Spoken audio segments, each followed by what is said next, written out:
Жайық өзені. Ресей Федерациясы Башқұртстан, Челябі, Орынбор облыстары мен Қазақстан Республикасы, Атырау, Батыс Қазақстан облысы жеріндегі өзен. Өзен Еуропа мен Азияны бөлуші Орал тауларынан бастау алатын шекара болып есептеледі. Жалпы ұзындығы 2428 км, су жиналатын алабының ауданы 237 км квадрат. Қазақстан жеріндегі ұзындығы 1084 км. Сан ғасырлық тарихы бар өзен ата-бабамыздан бері халық игілігіне қызмет етіп баз қалпын сақтап тұр. Жалпы бұл өзеннің Жайық деп аталуы жайлы әртүрлі жорамалдар бар. Солардың бірі Екатерина II жарлығы бойынша Пугачев көтерілісін халық жадынан өшіру мақсатымен Орал деп атады. Ал жергілікті халық оны Жайық, Ақжайық деп те атайды. Ол туралы біздің дәуірімізге дейінгі грек ғалымдары еңбектерінде мағлұмат берген. Птоломейдің география атты еңбегінде Дайкс деп аталса, орта ғасырлық саяхатшы араб ғалымдары Ахмет ибн Фадланның жазбаларында Жайық деп аталған. Ал енді кейбір деректерде былай келеді. Академик Бартоль Птоломей заманында Волга өзенінің аты фин тілінде Ра-Урал, ал түркі тілдерінде Дайкс, Яик атымен белгілі болған деп жазады. Бастау Орал тауынан басталып, аяғы Каспий теңізіне құятын қазіргі Жайық өзенінің бұрынғы атауға, жалпы Жайық деген сөз қай тілден шыққан, соны бірге білетін боламыз. Енді Жайықтың тарихын қарап отырсақ, Жайық орта ғасырда да Яик деп аталған екен. Ол татар тілінде дейді, не басқа тілде дейді. Орыстарда да Яик деп аталған. Ол жаңағы түркі тілінен бұрмаланған Жайық сөзінің жаңағы Яик деп аталуы. Енді Жайық сөзінің мағынасына келсек, бұл жайылу деген сөзден шыққан дейді. Сол кезеңде де жайылып, өйткені өзендер ішінде бір өзен ғана бар. Басқа өзендерде әркімнің арнасы болса, Жайық бірнеше бұратылып, бірнеше арна жасап, тарау жасап ағатын өзеннің бірі. Сондықтан бұл Жайық деп аталады. Сондықтан бұл Жайық атауы бұдан мыңдаған жыл бұрын пайда болған. Оғыз кезеңінде де осы Яик деген сөз пайда болды. Жайық деген сөз осы термин сол Оғыз кезеңінен түркі тілінен қалыптасқан. Табиғатында сөзінің өзі келеді атауы. Жайық деген ол тасу деген сөз ғой, енді жайыла береді жылда. Ал енді ол Жайықтың қазіргі біз археология жағынан өтеміз, гидрология жағынан да зерттеу жұмыстар жүрді. Қазіргі Жайықтың бұрын қалалардан бұрын көптеген обалар болған. Ол біздің ата-бабаларымыз обалары, бұдан 1000-2000 жыл бұрынғы сарматтардың обалары, кейіннен оғыздардікі, хундардікі, жаңағы орта ғасыр. Сол обалардың бірде-біреуі Жайықтың маңына салынбаған. Ең кем дегенде 2-7-8 километрге аралықта салған. Демек, осы кезеңде су тасығанда осы екі жағында өңірді су басып жатқан. Сондықтан біздің ата-бабаларымыз сол кезеңнен Жайыққа жақын тұрмаған. Тек обалардың өзі шайып кетті. Бірақ Жайық шілде кезінде, жаз кезінде қайта тартылғанда ол мал жайылымына өте тамаша. Халық қайтадан қоныстанған. Жайық өзені бойында ғасырлар бойы неше түрлі қалалар болған. Олар жыл сайын табылып бір жаңалық ашуда. Ашылмай болашаққа сыр болып қалғандары әлі қаншама. Бұл тарихқа толы өзен маңайында небір мемлекеттік маңызы бар қалалар болған. Солардың бірі Алтын Орда астанасы атанған Сарайшық қалашығы. Қойнауына небір қазына жинаған бұл қала археологтар мен тарихшыларға үлкен олжа болды. Дәл сондай көнеден қалған қалашықтың бірі Ақтөбе Лаети. Ақтөбе Лаети Атырау қаласынан 6 шақырым, қалаға қатысты Томарлы селосынан 2 шақырым және Жұлдыз үш мөлтек ауданынан бірнеше 100 метр қашықтықта орналасқан орта ғасырлық қалашық. Бұрынғы кезеңде тоже елді мекендер болған. Соның бірі мынау Алтын Орда кезеңінде қалалардың бірі Ақтөбе Лаети қаласы. Енді бұл қала туралы әртүрлі тарихи деректері бар, бірақ енді бұл қаланың өзі тауылы тек 70 жылдар ғана пайда болды. То есть қаланың алғаш табылған кезеңі. Бұл қалаға бірнеше рет қазба жұмыстары жүрді. Алғаш рет бұны 70 жылда Атыраудың өлкетанушысы Афанасьев бұны ашқан болған. Одан кейін Москваның археолог Галкин қазба жұмысын жүргізді. 72-73 жылдары, ең соңғысы 74 жылдай. Қазба жұмысы селолық кварталды ашты. Бұл Алтын Ордалық қала екені анықталды. Бұл жерден көптеген құмыра, тиындардың, әртүрлі зергерлік бұйымдар шығып отыр. Сонымен бұл қалада, бірақ бұл қаланың негізгі аты әлі күнге дейін анықталған жоқ. Галкин өзінің кейбір деректердегі, сол кездегі деректерден итальяндық қала картасынан итальяндық қалада Лаети деп анықтайды. осы Лаэти қаласы Ақтөбе қаласының орнында болған дейді. Енді бұл екі атауды кейіннен біз кітап шығарғанда қосып Ақтөбе Лаэти деп атап кеттік. Ал әлі күнге дейін бұрынғы аты, қазіргі аты да белгісіз. Ақтөбе Лаэти қаласы қайға келеді? Ол бекерден бекер айтпайды Ақтөбе қаласы болмаса. Ол жаңағы батыс Қазақстанда бірақ Ақтөбе қаласы бар. Ол жаңа біз айтып отырған Ақтөбе Лаэти.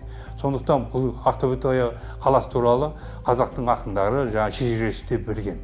Сондықтан біз осы қаланы жаңағы Асан Қайғының салған қаласы. Егер Асан Қайғы салса 15 ғасыр. Сонымен бұл жаңағы салған уақыты Алтын Орда, Асан Қайғының өмір сүргендері 15 ғасырға сәйкес келіп отыр. Ақтөбе Лаэтиден басқа жаңа сарайшықты айттық. Сонымен бірге қазір мына тарамдарында бірнеше қалалар ашылып отыр. Әлі ат қойылған жоқ.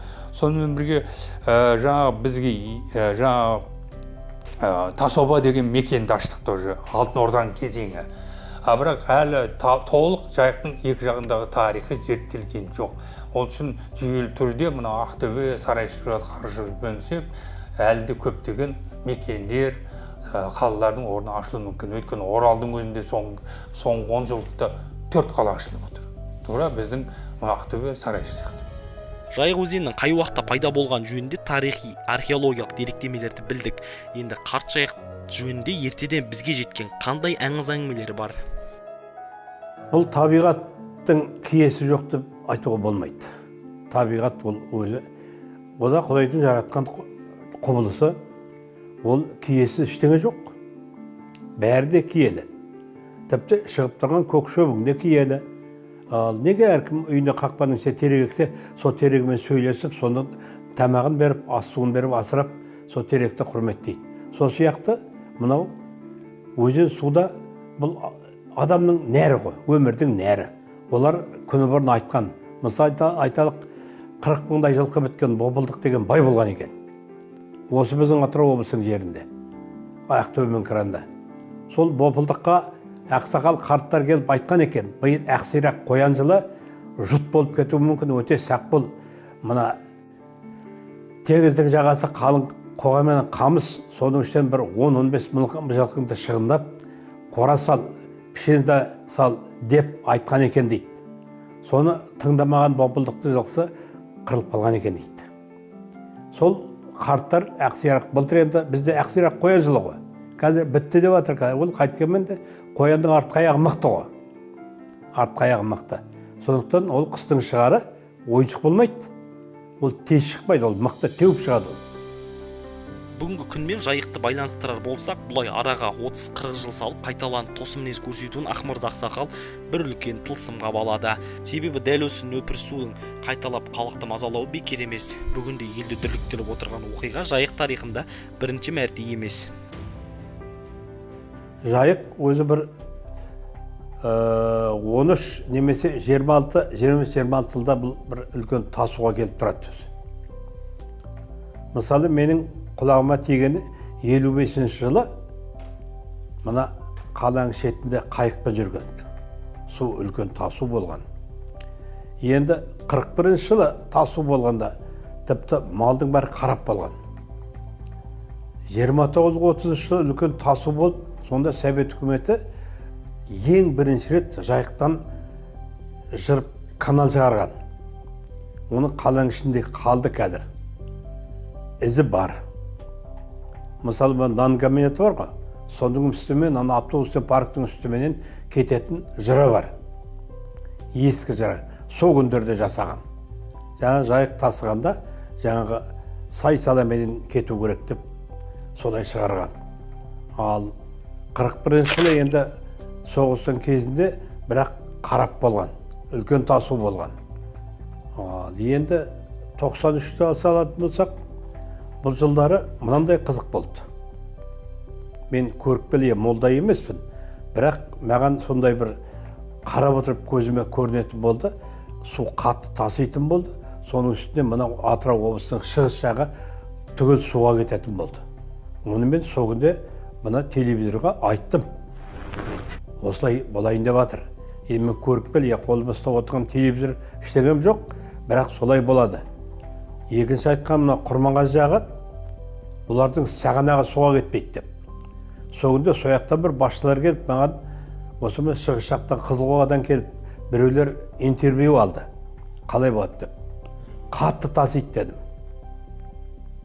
Қатты тасиды, бірақ Құрманғазының жерін су баспайды дедім.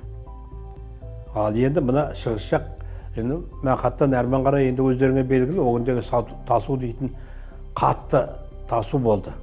Енді оның бір себебі айталық, мысалы мына Жем өзенінің бойына 33 бекет салып тастапты.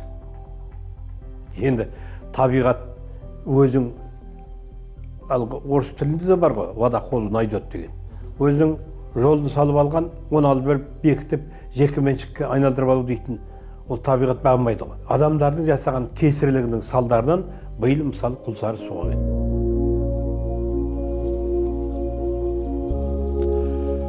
Бұл тарихта қарт жайығымыздың біріншіде тулап арнасынан асу емес, талай мінезін көрсеткен жайыққа жалпы су көтерілген уақытта ата-бабаларымыз неше түрлі ырым-тыйымдар жасаған. Солардың бірі төрт әжені судың жағасына шығарып, ұршық ерткен. Оның сыры неде? Су ұршықпен бірге айналып, жоқ болып кетсін деген ниет екен. Топан суы бұл енді топан ғой. Бұған енді мысалы биыл 3 жерге садақа бердік. Қой сойып, ал топан суы халыққа нәріңді бер, барыңды бер, өмірдің тіршілігін бер, қарап қылма, елге зияндық келтірме, адам жаныңа тек қана пайдаңды келтір деп өзімізше бір Аллаға жалынып, су патша Сүлейменге жалынып, мал сойып, сосын оның қанын шашып, сосын аяқтамызып суға, арыстан келатсың, шаршак бәтсің, осымен тоятта деп ырым етіп сөйлеп, сосын соған қарап отырып, ұршығы үйіріп, суың иірілсін, қарап болмасын, өзінің жолымен жүре ғой деп, өзің ұяңа бара ғой теңізге деп, сөйтіп ырым еттік. Және ол 2-3 жерден жасадық. Ал сөйтіп, сосын жаңағы әжелер жайық жағасынан шығып, ұршығы үйіріп, 4-5 әже. Сондай ырымдар болды. Соны жасадық. Жалпы, мұны енді ұмыт болып атыр ғой, көптеген ырымдар әуелден өзі болған ырымдар бар екен. Енді оның кейбіреулер шындығында қабыл болды деп, алтынан рахмет айтып, кейбір кітаптарда бала кезімізде оқығанымыз болды. Қабыл болды деп.